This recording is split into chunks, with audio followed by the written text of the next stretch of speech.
Bonjour, bonsoir, chers amis, vous tous qui suivez l'actualité du monde sur le Congo est à nous, chers amis.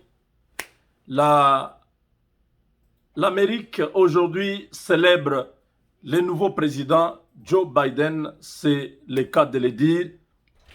Nous n'avons pas de choix, nous ne pouvons pas changer cette volonté. Ce sont les Américains qui ont parlé, quelles que soient les conditions dans lesquelles les choses se passent, quelle que soit la manière dont les choses vont se passer, quelle que soit la manière dont les choses se sont passées, nous ne pouvons que constater que les États des États-Unis ont décidé de donner 4 ans à Joe Biden et à Kamala Harris pour présider aux destinées des États-Unis.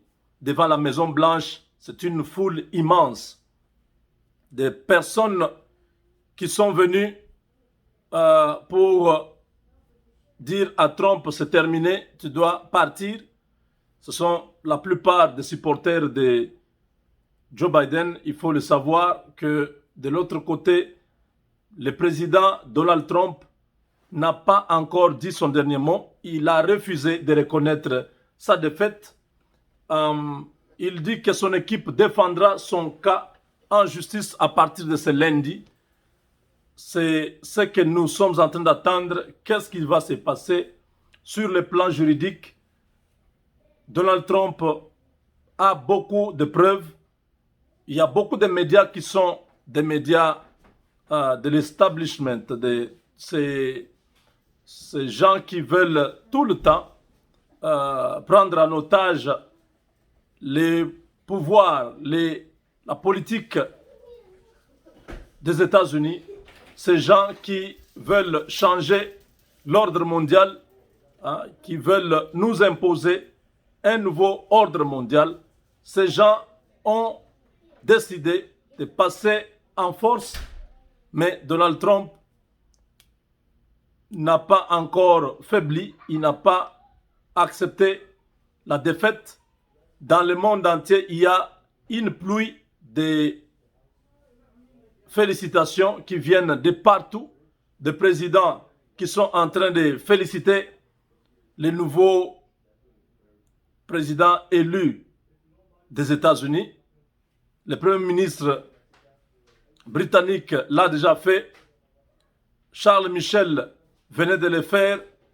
Il demande maintenant il y a aussi le président du gouvernement d'Espagne qui vient de féliciter. C'est plein de responsables. Le Premier ministre italien l'a fait il y a quelques minutes aussi. Le président égyptien l'a fait. Le chef de l'OTAN venait de saluer aussi cette victoire. Je l'ai dit tout à l'heure, le président égyptien Al-Sisi a aussi félicité Joe Biden. Donc, ça continue. Au Liban, le président libanais Haoun n'a pas oublié aussi de le faire. Mitt Romney, qui est un opposant à Donald Trump, a félicité Biden. Mais je pense que ce n'est pas encore fini, parce que Trump accuse Biden de se précipiter pour se présenter faussement comme le président élu. Tout n'est pas encore terminé. Le feuilleton, c'est jusqu'au 12 décembre que nous saurons si c'est effectivement le président Biden qui sera le prochain président, le 46e président des États-Unis pour les prochaines 4 années, ou alors c'est Donald Trump qui gagne cette bataille au niveau juridique, au niveau de la Cour suprême des États-Unis. Chers amis, c'est très serré ici. Je dis bien c'est très serré dans les deux camps. Il y a une opposition farouche. Il y a une tension farouche. Ceux qui sont en train de célébrer et ceux qui sont en colère, tous américains. Nous pensons que Dieu doit permettre à cette nation de surmonter cette crise. Nous ne voulons pas que ça puisse déborder parce que ce qui a été dit dans les réseaux sociaux, dans les médias, c'est beaucoup de choses, c'est des choses qui peuvent faire exploser la nation. Mais les États-Unis, c'est une grande et vieille démocratie. Je crois qu'ils vont trouver une forme qui pourra aider les uns et les autres à vivre en paix dans les pays. Donc, nous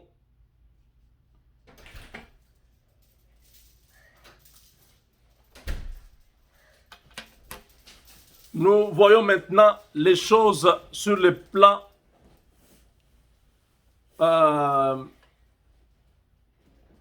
international. Comment Donald Trump,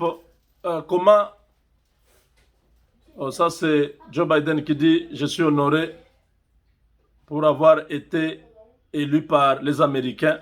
Je serai le président de tous les Américains. »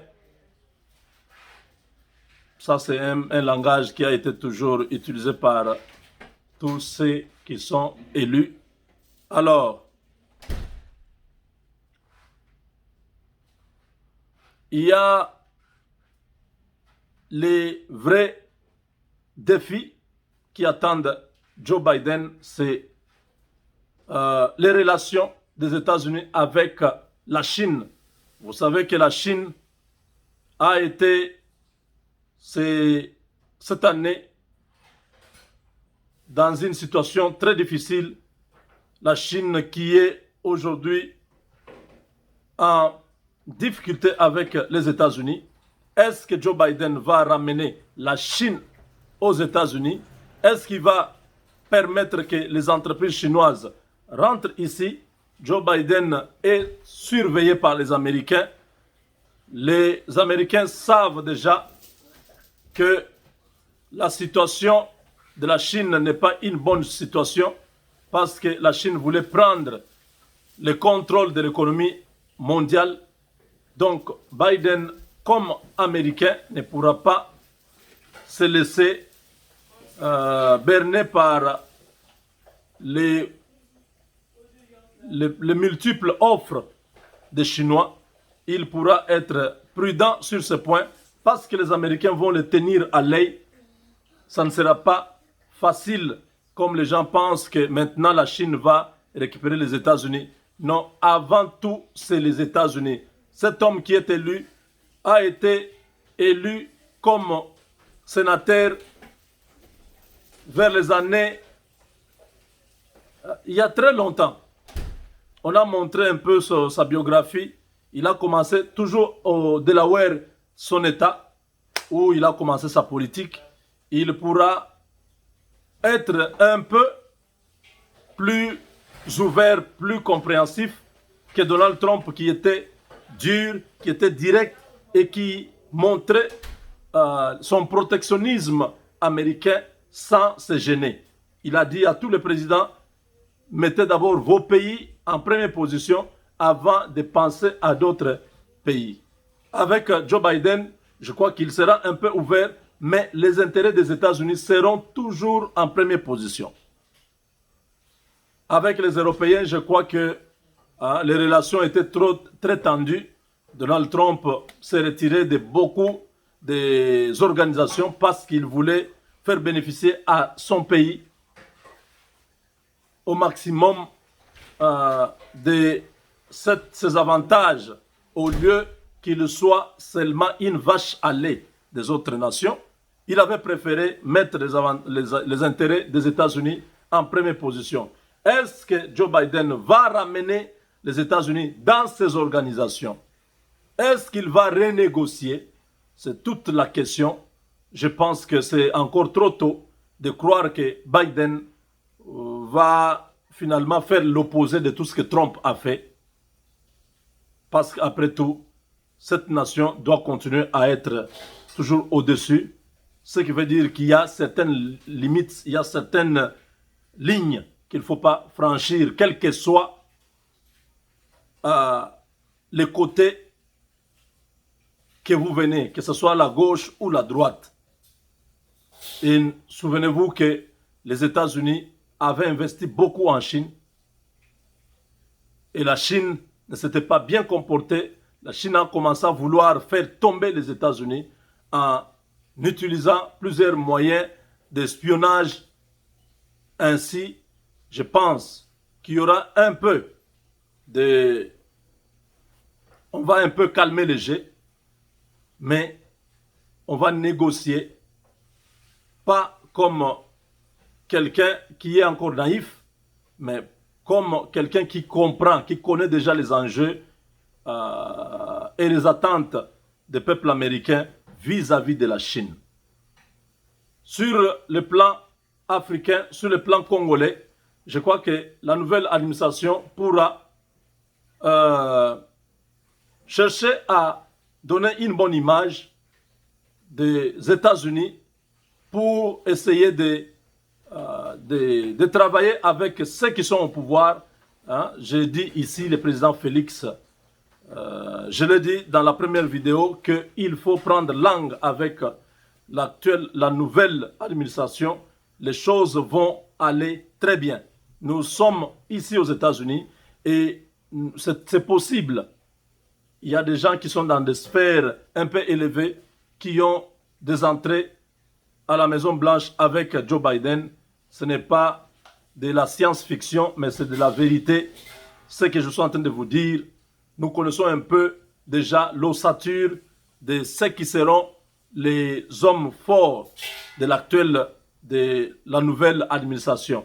Ceux qui seront avec Joe Biden, ceux qui seront dans tel ou tel ministère, nous avons déjà quelques noms qui nous sont parvenus. Nous ne pouvons pas pour l'instant le dire parce qu'eux-mêmes n'ont pas encore dit, mais déjà un scénario a été déjà fait. On dit, bon voilà, si celui-là n'est pas là-bas, on va le placer ici. S'il n'est pas là, c'est lui qui sera ici. Donc déjà, nous avons des entrées, des gens qui sont dedans.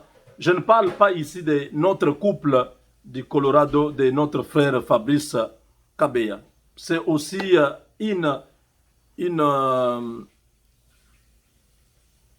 porte qui s'ouvre pour les Congolais, hein, parce que la dame sera Daniel, elle s'appelle Daniel, elle sera dans l'équipe. Il a joué un grand rôle comme manager de campagne de Donald Trump dans l'État de Colorado.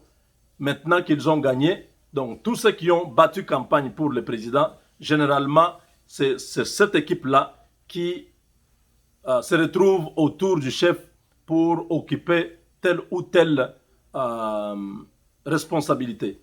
N'oubliez pas que depuis un certain temps, le Congo, je vous avais annoncé que par rapport à certaines choses qui s'étaient passées chez nous, Donald Trump avait retiré son envoyé spécial pour les Grands Lacs, qui était plus sur le Congo, Peter Pham.